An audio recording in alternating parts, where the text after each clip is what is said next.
Ask you about your contract anymore. It feels like we were doing that for months and months, but there's other things now that will keep coming at you. Obvious one, players' decisions on Monday. Is that how it is, or have any already been made?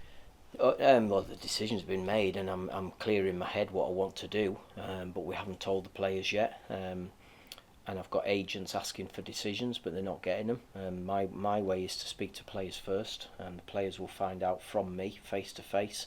Um, as a manager, sometimes you have to have really difficult conversations, and that's what I will do on Monday. None of these decisions are made for personal reasons. They're done because it's to try and make the football club better, and we'll do that on Monday.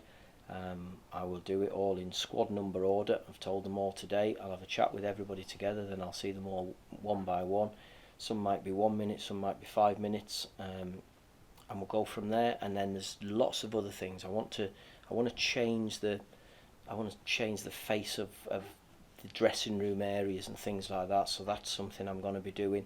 And what I want to make our away team change room a better place for teams to come.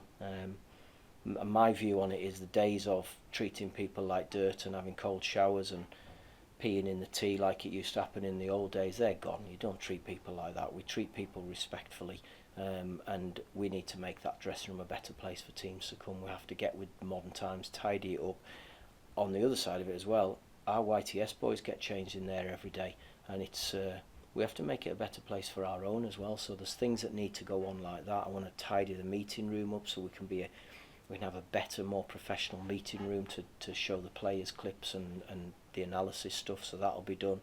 I want to change the offices because I want to try and I want us to be considered to be a club that is what's the best way to put it? I want us to sort of try and be an educating club and try and help develop people. We've got some fantastic university students in our area, and whether you go Newcastle, Lancaster, Carlisle, wherever you want to go, and we've got to provide a facility for interns to be able to come in to help us on the sports science side, on the analysis side.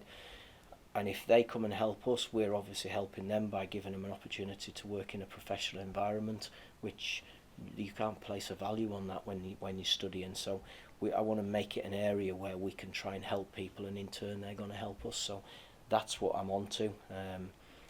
Hopefully we'll get the football done right on Saturday, and then I can fully focus on making sure this is a better place for everybody to come in. Interesting to hear that not much of that was actually on the grass, coaching, kicking a ball type stuff. Is this the foundations that you were talking about that you want to get in place? Yeah, well, Friday is the last grass session with us, and we won't do any football next week. That's why I did all the testing last week, so we've got the base figures. Because once you get through that last game, we'll have well, virtually everybody who is well enough will be at the Player of the Year dinner on Sunday night. And we will go and treat that night with proper respect, like it deserves, and players will be applauded for what they achieve. But then on Monday, there's no more grass work, there's no more gym work. It's about just tidying up this season, and then once that's done, I would like to think that's done by lunchtime on Monday. My only thing on my mind is getting ready for the next season then, and that's all I'll be doing. I've already started thinking about it. The other staff have already started thinking, and I've asked them a few weeks ago to get plans in place. We need an off-season programme for the players to do. They'll get a couple of weeks downtime, but then start on their own. The days of my career where you got 6-8 weeks off and you came back about a stone overweight and got thrashed are gone. They have to come back in a good level of fitness so that we can hit the ground with football straight away, and we can start on that type. So it's there's football stuff going on still, and there's preparation for Bradford, but as the manager, my head is also about preparing and getting ourselves ready for the next one.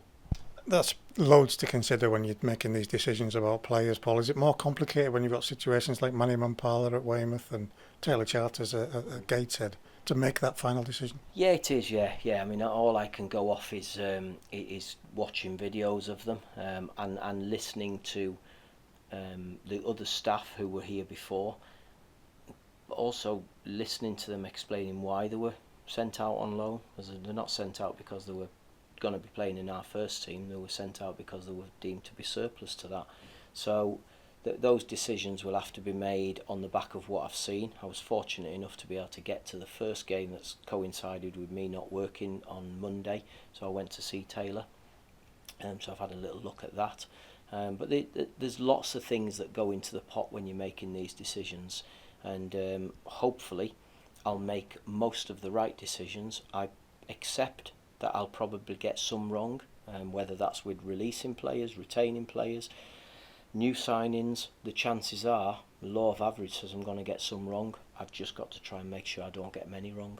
It's massive for the second year, 18-year-old boys who are still waiting, a little crop of them still waiting to hear what's happening to them. Yeah, that's a horrible time. I've been in that situation myself. I was only 17, but I was on a pro contract, but not knowing whether you were going to get another contract and stay in football, it's a horrible time. And if I'm going to be honest with you, it's probably more difficult talking to 17, 18-year-old boys and explaining why they're not getting a contract than it is talking to senior players. So it's not a situation I'm really looking forward to, but it's one of the downsides of a manager's job, that you have to go and make those tough conversations and have it, and I'll do that. And anybody who is getting released, we'll do everything we can to help them get further on in their career.